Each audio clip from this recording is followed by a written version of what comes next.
right, the men's 200 is next. This features Michael Johnson. The moment you see Michael Johnson run, you notice something different. His upright style is distinctive, and so is his record. Michael Johnson's favorite form of locomotion around the track at Baylor University in Waco, Texas, is by foot. The world's best at 200 and 400 meters, the 24-year-old Johnson shook off a history of nagging injuries and became the best in the world in 1990. Undefeated last year, Johnson's season culminated with an impressive win at the World Championships in Tokyo. His rigid, upright running style, reminiscent of the legendary Jesse Owens, is unorthodox, but certainly effective. A focused and intense performer, Johnson let his emotions pour out during the medal ceremony at the World Championships. It was just a moment in my life when I had achieved a goal that I had basically set for myself way back in '88 to be the best 200-meter runner in the world. I think that if I'm a world champion, then I'm the best. You know, it's not all about just going out there running fast times and beating everyone in every different race. It's about one particular race when you know everyone is going to be at their best. And that was the race. Johnson's unique blend of strength as well as endurance has helped him achieve an unprecedented #1 ranking in both the 200 and 400 meters. However, he feels it would be unrealistic to attempt a double in Barcelona. My goal is to win one gold medal, to come out of the 1992 Olympics a gold medalist in some individual event, not a relay, some individual event, would be at 200 meters or 400 meters. I have the ability and the capabilities to be a full gold medalist. But the system and the rules and the scheduling doesn't allow that, so I have to stick with my goal of just getting one gold medal, and I think that I'm going to do that. A quiet, dedicated athlete, Johnson doesn't believe in getting into a war of words with his fellow competitors. When it comes to racing, he'd rather let his legs do the talking. I think the best mind game that I can play on them is continue to beat them, and then they feel that I'm invincible and they can't beat me. That's not to say that I feel like I'm invincible. I know that on any given day I can be beat, but I think as long as I'm mentally tough and I'm physically in shape and I've been doing the things that I can do, that I know I can do, no one's going to beat me. And there is Michael Johnson. Because of a slow semifinal, he starts in the extreme outside, lane 8. At one time, he had won 31 straight meets before Frank Fredericks of Namibia beat him June 9th this summer.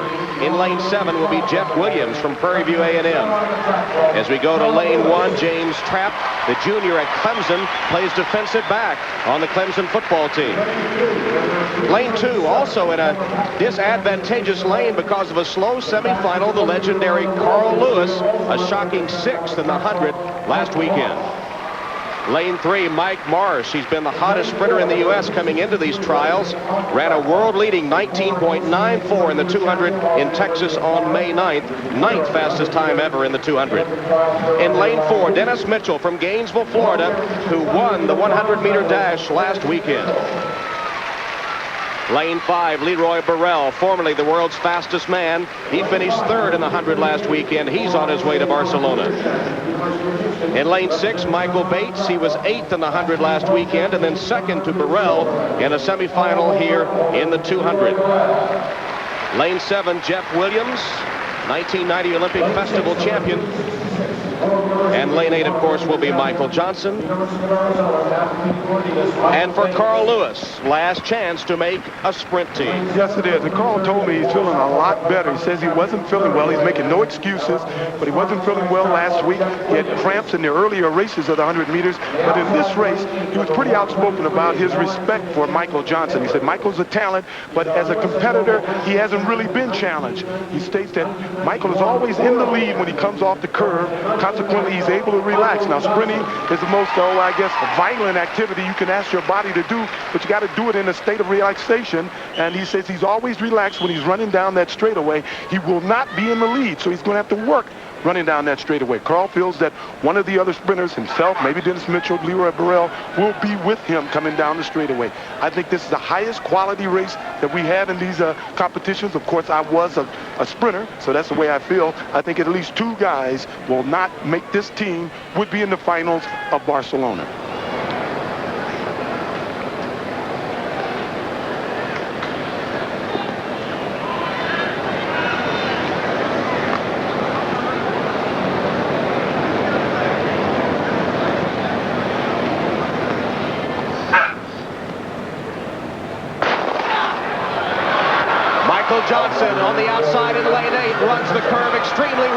leads as they come to the top of the stretch.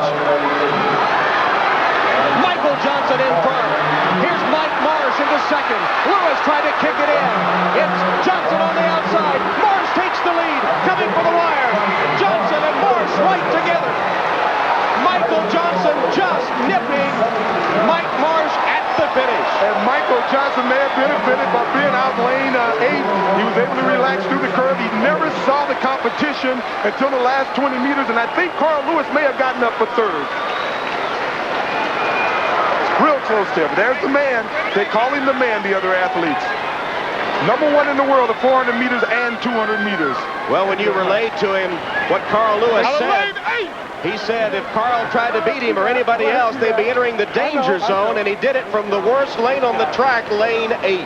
Well, yes, it's considered by competitors as the worst lane, lane 8, because you like to see the guys you're running against, but I would debate that in this case. I think it's because of his being out in lane 8. He may have won in any other lane, but I think he was able to relax. He never saw the competition, so consequently what Carl was stating never came to be, never came to be a fact.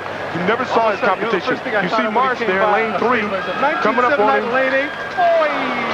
And Johnson wins. Marsh is second. Who gets third? Let's see the final spot. And it may have been Michael Bates in lane 6 that outleaned Carl Lewis for the final spot on the 200 team. And that is a surprise. He ran his lifetime best, Bates, in the semifinals, 20.27. All right, Carl Lewis will not be competing in the Barcelona Open 100 or 200 if the results stand up. And here are the official results now. Carl Lewis finishing 4th. Bates, who was drafted by the Seattle Seahawks, outleaned him, and Lewis will not compete in the 100 or 200. Todd has Michael Johnson on the track. Todd, what about that danger zone? 1979 in lane 8. Boy, oh boy, that was some kind of run. Thanks. Just coming out here, doing the job I had to do. I was the most disadvantaged runner on the track for lane 8, but I felt like the talent and ability and just my will to want it and help from God, I was going to make the team. And I didn't come out here just to make the team. I came out to win. So I'm as happy as I can be, but I'm not done. Got the Olympics and the world record's coming down. Congratulations to you, Michael. I guess there's not much debate who the best is right here. Indeed, 1979, as the runners for the first time in this competition benefit from a slight tailwind. It was a legal time. Carl Lewis will not be sprinting in Barcelona, except maybe in the relays. Well, these trials have produced some compelling husband and wife stories. Gail Gardner will take a look at one of those, a couple going to Barcelona, when we come back.